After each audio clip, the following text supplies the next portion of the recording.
and welcome back, Mindsetters. Hope you had a nice little break. You went to the bathroom, you went to got something to drink, you went to put your bags down, you went to just whatever you're doing now needs to stop because you need to pay attention, get your pens and pads out, and get ready to make notes. Before we continue, Lou, I actually have a question here from Yeah, Janka. let's hear it. I'm trying to wanted to find out the whale has a he was answering your question, Yeah. which is pretty good. I'm going to be checking on some of those other answers. He wanted to find out the whale has a hip bone because it supports its motion. Now, that sounds quite cool. And you would think it actually works, but you won't believe this. The hip bone is actually attached to nothing. It's just floating in the middle of nowhere. That's Okay? very interesting. That is where they come with evolution. That's why they think evolution actually took place.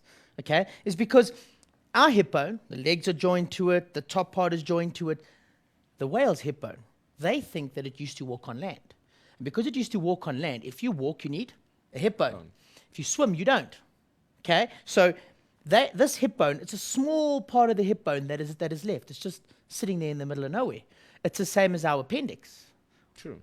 Our appendix is just flapping in the middle there. It's just waiting to burst. I don't know if that's the best way to put it. It's just waiting there to burst. So all the gunk goes in there and then it bursts. Hopefully ours doesn't, so it pushes it all out. So I'm still lucky. I've got a good appendix. Same My here. wife's, on the other hand, it's history. It's out. Anyway, let's carry on. Now, I said to you I was going to do the horse, right? But wait. I want to go through this in a little bit more just to show you exactly what it looks like. And if you haven't seen moles, if you haven't seen bats, if you haven't seen monkeys or anything like that, just want to go through it. I'm keeping the horse story for right at the end when you guys are all like starting to go, oh, it's becoming boring now again, right? So totally. let's leave the horse story for the end because you know me, I always like throwing a story in there and it's quite cool. Right, so if I have a look at it, structure and adaptation for function, the mole. Remember I said to you the mole, okay? The mole's function is for digging, okay? There it is. Its limbs are short, fat, okay? As I said there, it's compact and it makes it nice and strong so it doesn't break very easily. Can you imagine all it does all day is those muscles that are actually in this area? You've got to remember that your bones, the muscles are joined to the bones. So if your muscles are nice and strong, okay, they're nice and strong. If your bone isn't strong enough to handle it, your muscles are either going to pull off the bone or it could break your bone. So the bone has got to be adapted for the muscle, and the muscle's nice and strong. So these animals, if you have a look at them, I've got a nice picture of it. There we go. Look at him. He's blind. He cannot see. But look at the size of that hand. Wow. We've just gone to black, right? Look at the size of that hand. Okay? That hand is almost the size of his head. Okay, that makes sure that he can get through. Look how big those nails are. He's got to drag himself through that soil. So those bones have to be strong and hard and must be able to handle everything. Okay, that is the mole. Very easy, very straightforward. The next one is the bat. Now remember I said you get all different types of bats. Okay, bats have been there for a long time. Okay, just let me throw out a question there. How do bats, if I can put it, see? It's not really see, but how do they see? Send to Ty, let's see if you're paying attention, right? So the bats, okay, remember I said to you, they're for flying, okay? They're for flying, and they adapt, their limbs are long. Remember I said to you they're long. I'm going to show you a nice picture of it. They're nice and long, they're phalanges. They've got the skin in between so they can push the air, and it's very important that they are very light. Oh, it's changed color. They are very, very light, okay? The lighter they are, the better. Even birds, if you have a look at these great big birds, their skeletal structures are very, very light. And because of them being light, they could fly. If they were too heavy, they won't be able to, right? So if we have a look at it, the forelimbs are thin, long, and very light. Now, there's the human. There's a human arm. I keep bringing up the human arm because we see our hand every day, okay? We know what our hand looks like. Now, we're looking at everything else according to humans, okay? Because we believe we're the best, right? So you stay strong, okay? So if you have a look at it, there's the human arm, there's the bats. Now, look at it carefully. The colors are here for a reason. The colors are not there just to look pretty. If we have a look at it, there's the same color. Get the same colors together. You see them? Okay, there's the next one. Remember, it's only got one. We have two, the radius and ulna. Okay, and then we've got the hand. I'm just going to call it the hand, which is your carpals, your metacarpals, and your phalanges. There they are. 1, 2, 3, 4, 5. There it is again. And there's 1, there's 2, there's 3, there's 4. And remember that hook for it to hold on, that is 5. Okay, so if you have a look at it, that is nice. It's all sorted, it all looks good. Now, let's have a look at the bat. Okay, I can see them. Can you? Look here. There's the arm. Okay, there it is. There's all the figures. Okay, now you can only see 3. Where's the others? There's got to be more here somewhere. It actually looks like veins. Have you noticed? They're very, very, very thin. Okay, these things are thin. They're light. They're very light. They're long and they're thin. The thinner they are, the better. And remember, this thing looks huge. I mean, look at the size of it. It's big, right? These things are small little things. They're like little mice. They look like mice with wings, which is cool. My son calls it also a mouse with wings or a rat with wings. Okay, it's a nice way to look at it. The ears and everything looks like a rodent with big wings, which is cool. Now, next one we're going to have a look at is the structure of the horse. Here we go. Now, the structure of the horse is to run fast. The reason why it has 1 leg is to run fast. Now, adaptation, the humerus is short, the rest of the bones are long and strong. So what I've done is I've put it there, okay, so you can actually see it. There's the human leg. Remember the humerus, you've got the kneecap, you've got the tibia and fibia, and then you've got your tarsals and metatarsals, and of course, the exact same thing on the horse. Now, let me tell you a little bit about the horse. The horse, once upon a time, millions of years ago, was the size of a Jack Russell. Can you believe it? That's possible. I've heard about that. So the size of a Jack Russell, it had 7 toes. 7 toes. Okay? It's in the same family. They reckon it's the same family as the rhinoceros. Okay? Because they've got uneven toes. Okay? Now, where the horse used to stay is in forest areas. And if you're in the forest area, the soil's nice and soft and it moves. So what it actually does is it's got the 7 toes, so it's got a bigger surface area to stand on. Right? So it used to stand and it used to walk in the forest areas. What happens? The forest areas start dying out. So what happens is the limbs, not the limbs, the phalanges actually start shrinking, okay? And the middle one, so the 3rd toe, actually increases in size. It becomes longer. The whole leg gets longer because now that it's not in the forest area, what actually happens is the predators can start catching these things. Okay. Now, these animals, let me just show you what I mean by these animals, those gorgeous animals, right? Those ones, they needed to start getting away from all its predators. Okay. When it gets away from its predators, it's going to be safe. So what we need to do is we need to get this thing faster. First thing it does is we lengthen the animal's legs. The longer it goes, the better it is. Okay. The faster it can run. If you look at all these top sprinters, they're all tall guys. It's never these short guys, right? Long limbs, right? They only have 1 toe. So they're actually running on their toe here at the bottom. Can you believe it? Their 3rd toe. The others have disappeared, right? Their 3rd toe they're running on. The reason why they do that is the less toes they have on the ground, or the less of the horse that is actually touching the ground, the faster it becomes. Okay? They've also adapted themselves to be able to be nice and stable. Okay, they can adjust their weights quite nicely. And we started riding them because they were easy to ride. They were much more comfortable than any other animal, and they can jump. So we do show jumping and dressaging. I've done show jumping, it's cool, right? So dressaging, and we race them and we go crazy. So this animal, we know, started off as like a little Jack Russell, and it got bigger and bigger and bigger. Started off with 7 toes, and it ended up with 1. Hey? Now that is cool. Hey, Tal, what do you think? No, definitely. Like, yeah, I actually had horses. Did you?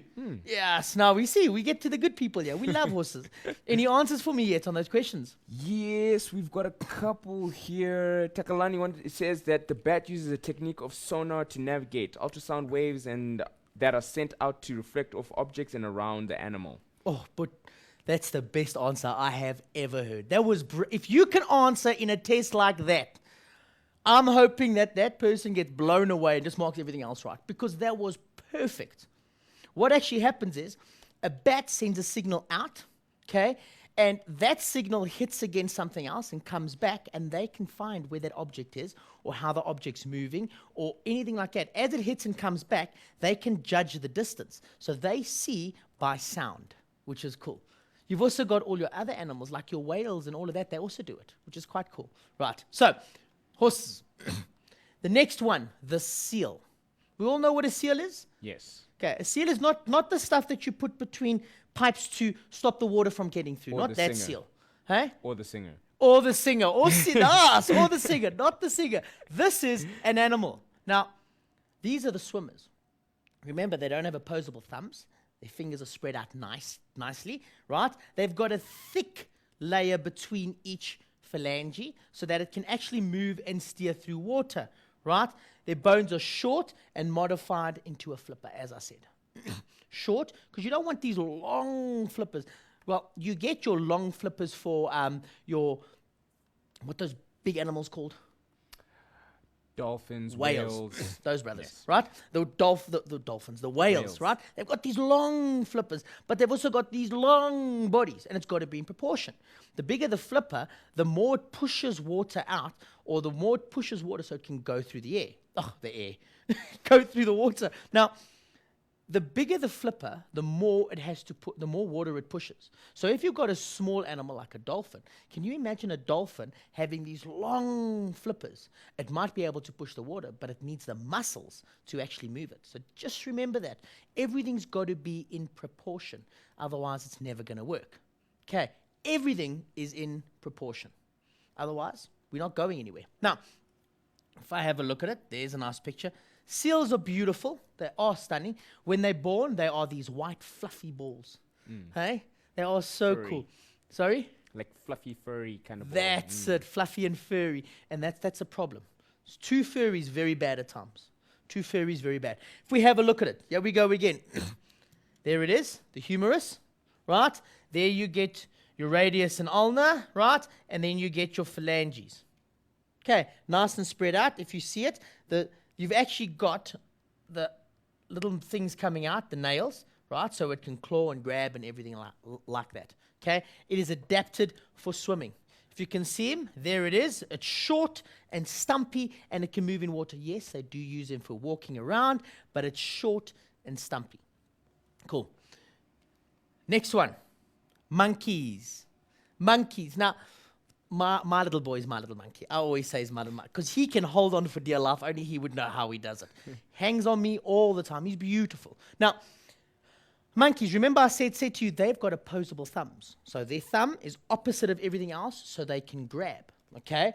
Let's have a look. For climbing trees, it's most important is to climb trees, right? The bones are elongated, thin and light. We have light things. Our phalanges, as it says, are for gripping branches. Now, let's have a look at these things, okay?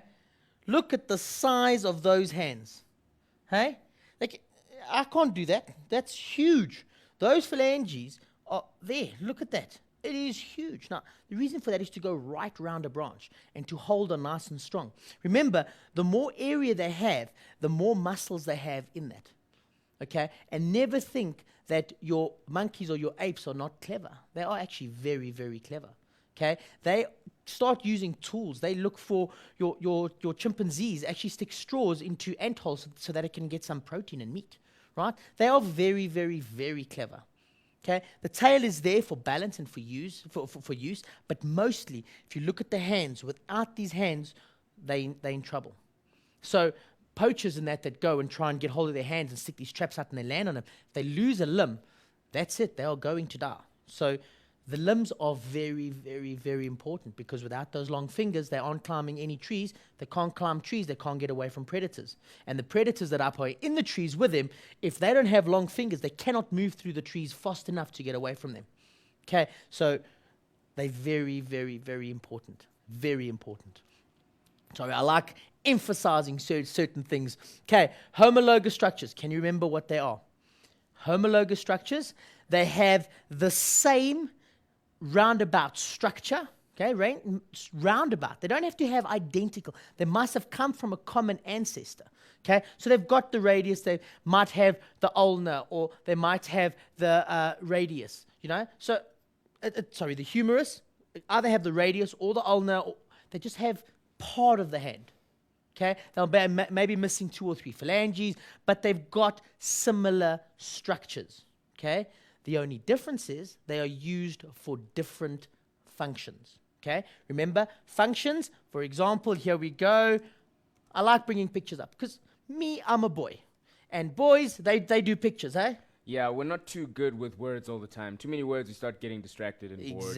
Exactly. Where ladies, they are brilliant with the words. They are. My wife's brilliant with the words. I'm brilliant with the pictures. That's why we always lose in fights. Always. I'm not saying a word because I'll get into trouble. Now, if you have a look at it, I said up there, Darwin believes that the structures have a common evolutionary origin. In other words, they come from the same place. Always remember that. They come from the same ancestor. Ancestor is very important. They can look quite different, but they have different, they can look quite similar. They can look a bit different. As long as they have round about the same things, they're there to do different functions. Very important. Different functions. Now, there we go. We've got a penguin. Penguin also does it. There it is. There's the bones. There they are. Okay. Remember, humerus, radius ulnar, metacarpal, carpals, metacarpals, your phalanges. Let's have a look at this. Your alligator, there it is as well. Okay. There they are. Now, think about it. Swimming. Okay. Walking and swimming. There's its little parts between its fingers to actually swim. Okay. If we have a look, here's the bat flying. Okay, cool. Flying. And here, the human for grabbing. Okay. So, one more time. Swimming only. Okay. This thing is useless out of water, a penguin. Okay. It's a bird, but it's a bird that swims. Simple. Alligator, you won't believe it, but that thing most probably will run faster than you on land. An alligator. It is quick. It's very quick. Right? So it can run on those and it can swim. You've got your bat that flies. And then you've got the human or the primates, which can actually grab things. Now, all of these things are used for different functions, as I was saying. Different functions, but from a similar ancestor. Very, very, very, very important. As you can see, I've got all the colors. Hopefully, Ty's putting this on the net for us so that we can working on it right now, just trying to get those pictures up and going. So, ooh, that's going to be nice. Hopefully, you get those pictures and keep it going. Keep downloading these things and have a look at them because they can just make it easier and better and better. Right. Let's see. Homologous structures, okay, fundamental structures. The structure is the same. I know I'm repeating myself, but it's very, very, very important. Very important, okay? The position and the development, how it does it, what it does, it might change slightly, but it works, okay? It helps with that animal, okay? And difference in, they may not necessarily perform the same function, okay? But all in all, it's the same thing. It's the exact same thing. If I could take a bat and shorten their fingers, they could have arms like ours. Okay, very important. They look the same, okay, but different functions. Okay, homologous structures. Homo meaning the same. Okay, always remember, homo, the same. Every time we talk in biology about homo, it means it's the same thing. Okay, I want you to think about that. Go get something to drink, and I'll see you in a couple of seconds. All right, so mindsetters, as you heard from Lou, make sure you don't disappear though. Make sure you come back. That's the whole point. Make sure you come back ready with your pens and pads out and ready to make notes. But we'll see you after this break.